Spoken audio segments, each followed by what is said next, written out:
Hello there, this is Brian McCarthy with Story Residential Compass in Hoboken. Today is Tuesday, July 12th. Hope you are doing well wherever you are checking out this video. Thanks for tuning in. This is kind of the longer format, deeper dive into some of the topics that I post about on a little more regular basis. I do one of these about every week or so, but this is my first one back after a little hiatus. So jumping in today, the purpose of these market monitor updates is to talk about today's real estate topics. So today we're going to be covering a little bit about the economic slowdown, what recessions mean in terms of real estate, today's mortgage rates, and so on and so forth, and some of the topics that I post about on social media on a daily basis here. This is the deeper dive. So as always, I invite you guys to give me your feedback, ask me your questions. I'm always happy to do whatever I can to help you out individually. So let me share my screen here. I have a presentation for y'all today. So everybody hears, unless you've been hiding under a rock, all the headlines today are about the economic slowdown that's happening right now. I want to start off with a quote or two here today. We're pretty quote heavy. Recession fears surge among CEOs. A survey suggests 3/4 of global CEOs say we're in a recession or will be in the next 12 to 18 months, according to a newer survey on the Wall Street Journal. So, let's break it down. By definition, a recession is 2 quarters in a row of negative GDP growth. And we're about to see this latest quarter's GDP because the first one was negative. We see another one, then we are officially in a recession. And if we aren't right now, it's, the chances are good that we are going to see one here over the next or within the next year or so. Doesn't mean the end of the world in terms of housing prices. Throughout history, during a recession period, interest rates go up at the beginning of the recession, but in order to come out of the recession, interest rates are lowered to stimulate the economy moving forward.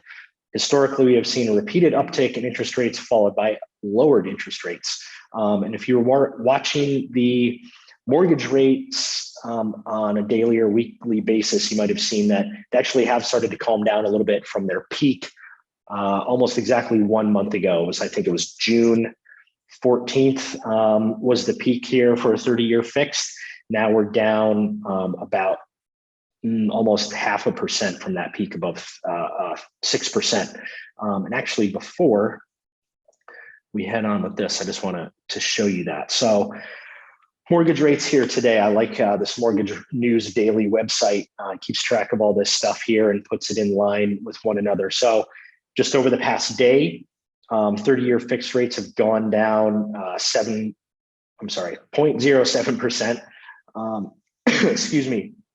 30-year jumbo rates are down below 5% at 4.82. And if you're not sure what the difference is, a jumbo loan is anything above almost $650,000. So if you're getting a loan anywhere above, it's $647,000 and $674,200, then you're officially in a jumbo loan. And sometimes that'll change.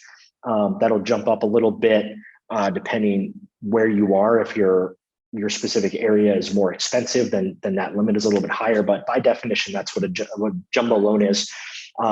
So jumbo loans actually have a pretty good rate right now comparatively. So this is today's rates. Let's take a look here at 30 years just over the past couple months, right? So over the past year, a year ago, they were at that unnaturally low point, below 3%. And that was because we were still in or coming out of the COVID-19 recession and everything that happened there. So these were held low to stimulate the economy, artificially low, and they've been ticking up ever since. And then right here, almost a month ago, there we go, 6.28% on June 14th. As of today, we're at 5.77, so about 0.5% less. And as we saw in that quote before, if this holds out, as we go on to the recession, the economy slows down a little bit, just overall, we should see interest rates start to come back down. But, and this is a big but, that does not mean that it's going to go down to what we I hope we didn't even get used to it, but some people did this 3% or even below 3% because that was, as I said, artificially low. So after we come out of this economic slowdown, if mortgage rates are what help us get out of it, you'll see, as I illustrate in some of the next slides, they will come down a little bit, but not to that point before. There's going to be a new normal, maybe around the 5% mark, somewhere between maybe 4.5% and 5%, 5.5%. So let me jump back in here. Oh yeah, here you go.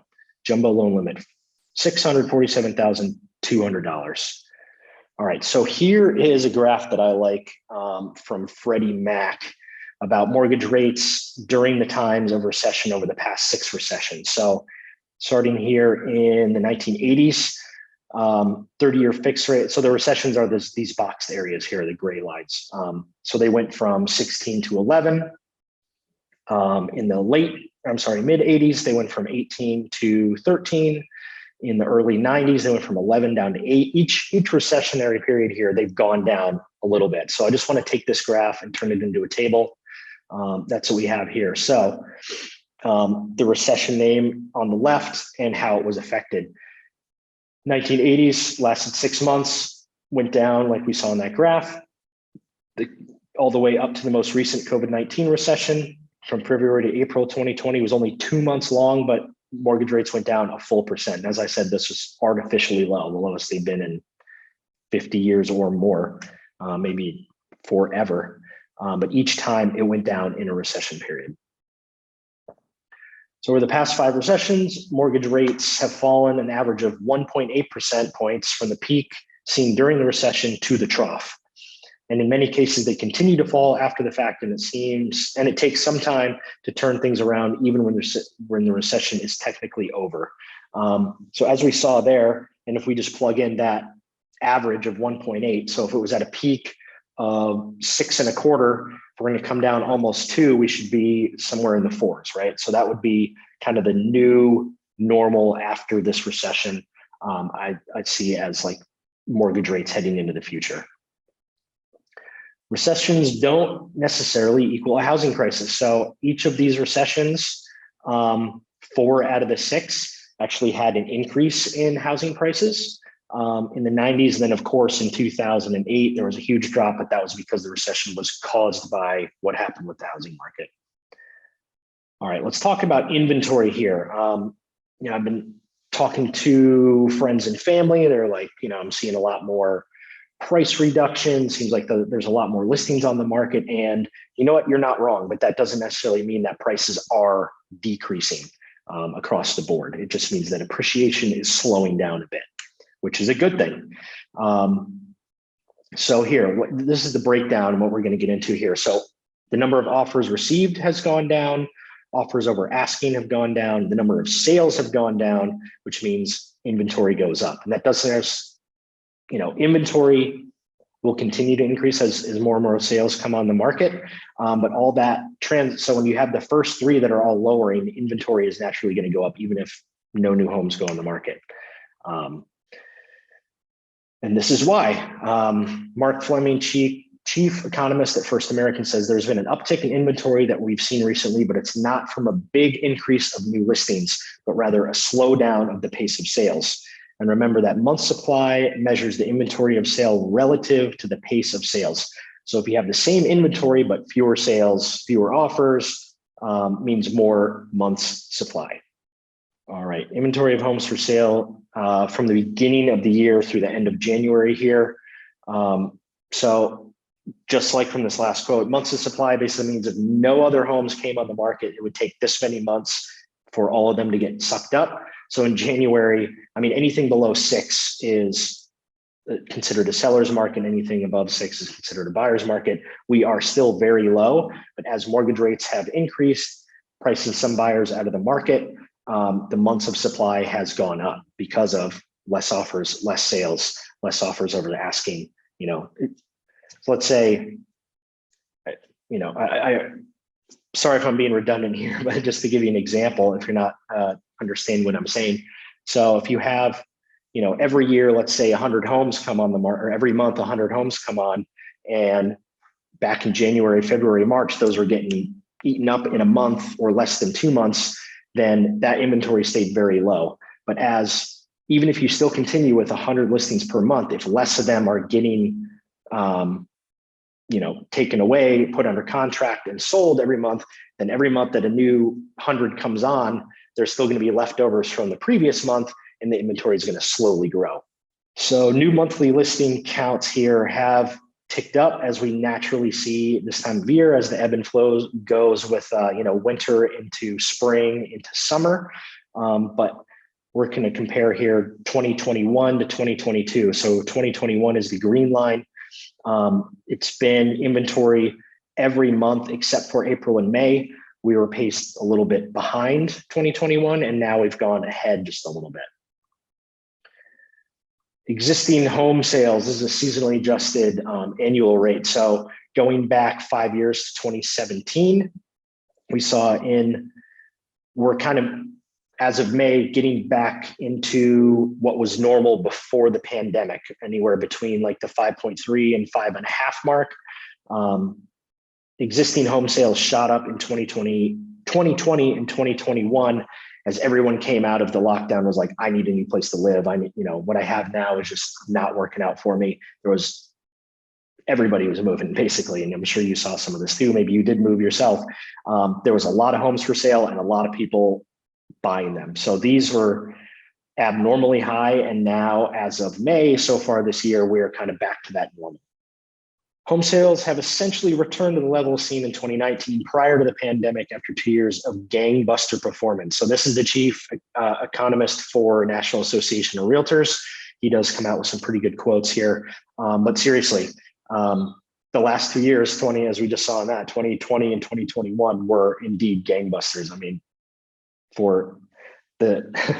in terms of people moving, the conditions couldn't have been better. Everyone was selling, everyone out, a lot of people buying, and interest rates were very low. So there was a ton of sales, period. Active inventory continued to grow, rising 21% above 1 year ago. In other words, we're starting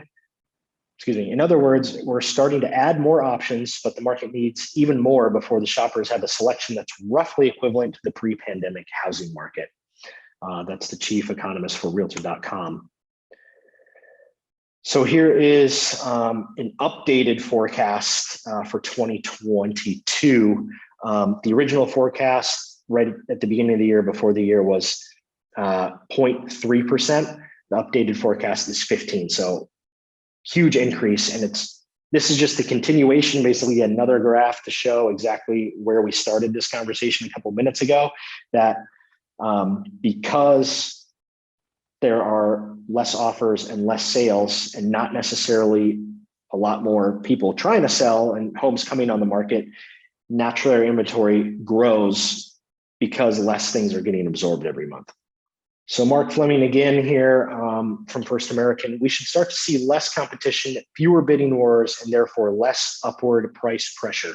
In fact, the simple analysis shows that a 1 month increase in month supply results in a 3% decline in annualized house price growth. And our preliminary housing price index has already showed moderation in housing prices in April. Let's kind of break that down. So even though there's less competition, less bidding wars, and less upward pressure on prices, that does not equate home prices going from here down to here.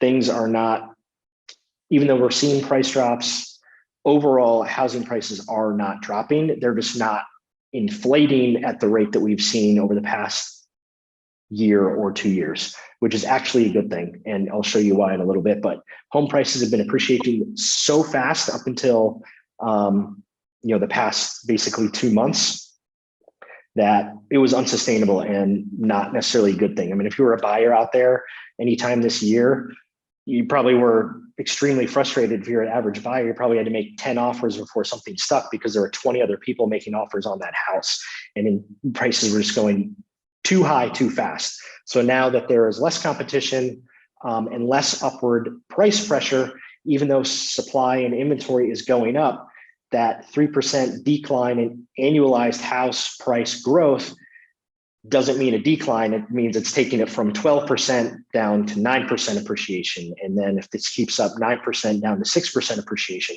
So the key word there is appreciation. Things are still appreciating, just not at this steep curve anymore. It's going more linear, more buyer friendly, let's say. So good question. Should I buy a home right now? These are the headlines you're probably seeing around the internet and on newspapers. Kind of do a lot more to rouse people's interest and kind of intimidate more than inform. But here are a few examples here. So the cooling housing market enters into a great deceleration. Home prices decelerate, the housing market downshifts. Buying a home in the wrong time can backfire big time. Here's why it may pay to wait. So I can see why if you have been nervous about buying a home lately, even if you can still afford it, just reading headlines like this. So I'm here to kind of weed through this, kind of get down into the details. Hopefully what I've gone through so far has been helping you, but let's continue on this journey, shall we? So decelerating prices does not mean depreciating home prices. If you're going 100 miles an hour over this, speed limit 75, you're going 100 miles an hour down the highway. Just because you're slowing down a minute doesn't mean you're in reverse going backwards, right? Just means you're getting things more under control, which is a good thing. So the home price forecast for 2022. And I invite you to go back and look at what this was over my last videos, because this does change quite a bit.